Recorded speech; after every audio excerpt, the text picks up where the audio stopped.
வேலை நிறைய இருந்தனாலையும் வீக்கெண்ட்னாலையும் ஒரு ஈஸியான டேஸ்டியான ரெசிபி தான் பண்ணியிருந்தேன். அதுதான் இன்னைக்கு உங்களுக்கு ஷேர் பண்ண போறேன். என்ன கத்திரிக்காய் மாதிரி தான், ஆனா என் ஸ்டைல்ல எப்படி பண்றதுன்னு பாத்துடலாமா? கத்திரிக்காவை இந்த மாதிரி சின்ன சின்னதா கட் பண்ணிட்டு ஒரு கடாயில எண்ணெய் ஊத்திட்டு பண்ணி வச்சிருக்க கத்திரிக்காவை எண்ணெயிலே வதக்கணும். அதோட உப்பு மஞ்சள் சேர்த்து நல்லா வதக்கி எடுத்துருவோம். அதே கடாயில கொஞ்சம் எண்ணெய் ஊத்திட்டு சீரகம், வெந்தயம், கடுகு, சீரகம், கருவேப்பிலை, பச்சை மிளகா, வெங்காயம், தக்காளி எல்லாம் போட்டு நல்லா வதக்கிடணும். இப்ப எண்ணெயில வதக்கின கத்திரிக்காவை போட்டு நல்லா எண்ணெயில வதக்கிட்டு மிளகாத்தூள், கார மிளகாத்தூள், குழம்பு மிளகாத்தூள் 2 ஸ்பூன் அளவும், கார மிளகாத்தூள் காரத்துக்கு ஏத்த மாதிரியும் நீங்க போட்டுக்கோங்க. இதுல நான் புளி கரைச்சு ஊத்த போறது இல்ல.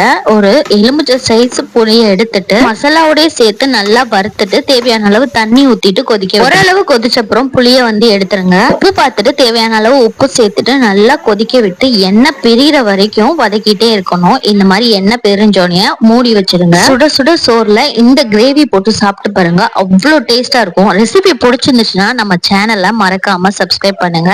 ஃப்ரீயா இருக்கும்போது இந்த ரெசிபியை கண்டிப்பா ட்ரை பண்ணி பாருங்க. எப்படி இருந்துச்சுன்னு கமெண்ட் பண்ணுங்க.